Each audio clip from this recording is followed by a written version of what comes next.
Donc, il y a eu quelques études chez les adultes, ça c'est une étude avec le tocilizumab, où vous voyez que on se dit que quand on a du tocilizumab en rouge, on s'améliore beaucoup mieux, sauf qu'avec 22 patients en tout, on n'arrive pas, les petits P ne sont pas significatifs.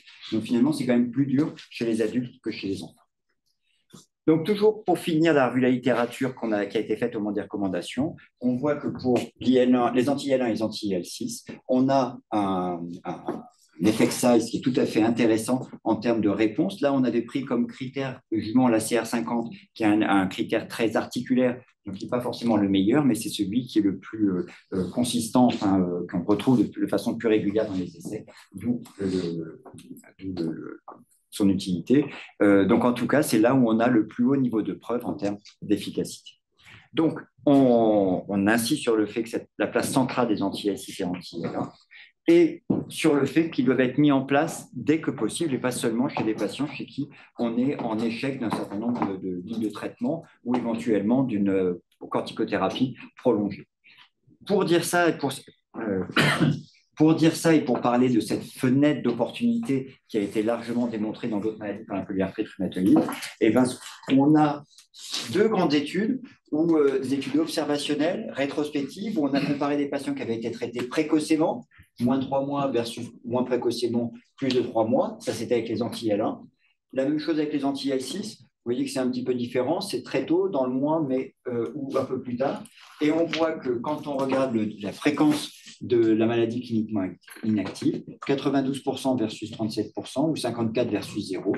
Donc une différence tout à fait notable entre en termes de probabilité d'obtenir une maladie cliniquement inactive. Et on a un petit peu la même chose dans d'autres, de façon très globale. On peut dire que quand on traite dans les 6 premiers mois, on a jusqu'à entre 60 et 100% de maladies cliniquement inactives. Quand on traite de façon trop tardive, finalement, on n'arrive pas à complètement bloquer la maladie.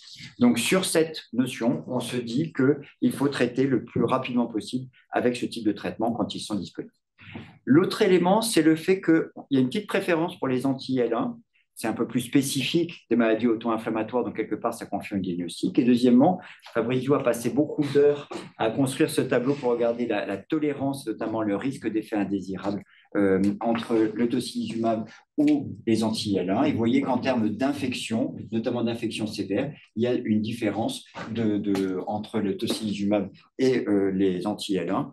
Et il y a même des essais où le Kineret avait été essayé au cours de sepsis. Et finalement, voilà, c'était pas un médicament qui a l'air de bloquer complètement toute la réponse anti-infectieuse. Donc, dans une phase aiguë de diagnostic, une petite préférence pour les anti-L1 par rapport aux anti-L6. Donc, ça aboutit à cet algorithme où on a un patient avec une maladie active. Si c'est une très forte activité, il faudra passer par des fortes doses de corticoïdes, potentiellement IV, puis ensuite oral, et un anti-L1 ou un anti-L6 avec la petite préférence pour les anti-L1. Si la maladie n'est pas très, très, très active, mais si on confirme bien aussi, vous voyez qu'on met en avant les deux biothérapies et qu'on se dit que les corticoïdes peuvent être utilisés à dose plus faible, et éventuellement, peut-être qu'on peut s'en passer, d'où le plus ou moins. Et puis ensuite, on enchaîne avec, si tout va bien, on peut diminuer progressivement les corticoïdes. Si ça ne va pas bien, on peut éventuellement faire une rotation entre les molécules.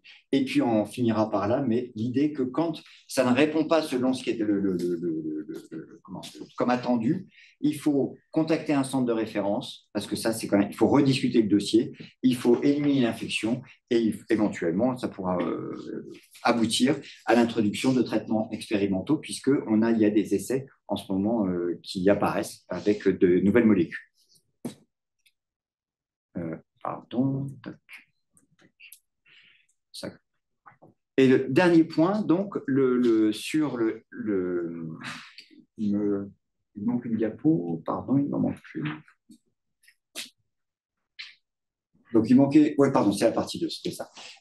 Deuxième chose, c'est une fois qu'on a obtenu cette maladie cliniquement inactive, si on arrive à rester sans corticoïdes pendant 6 mois, à ce moment-là, c'est là qu'on va continuer encore les anti-IL1 ou anti-IL6. Et si la rémission est maintenue, donc on a bien cette période de maladie cliniquement inactive pendant plus de 6 mois, et ben on va commencer une décroissance progressive, principalement par un espacement des injections, comme on fait dans d'autres maladies, avec l'idée qu'on va obtenir cette maladie, cette rémission sans traitement.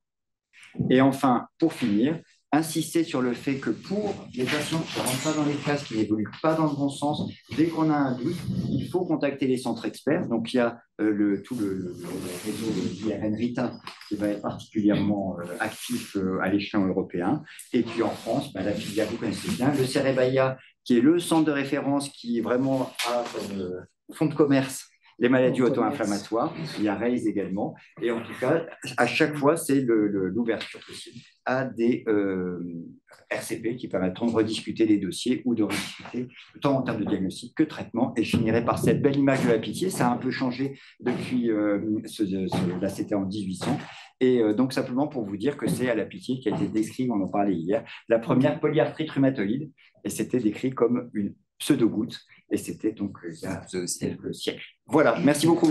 Merci.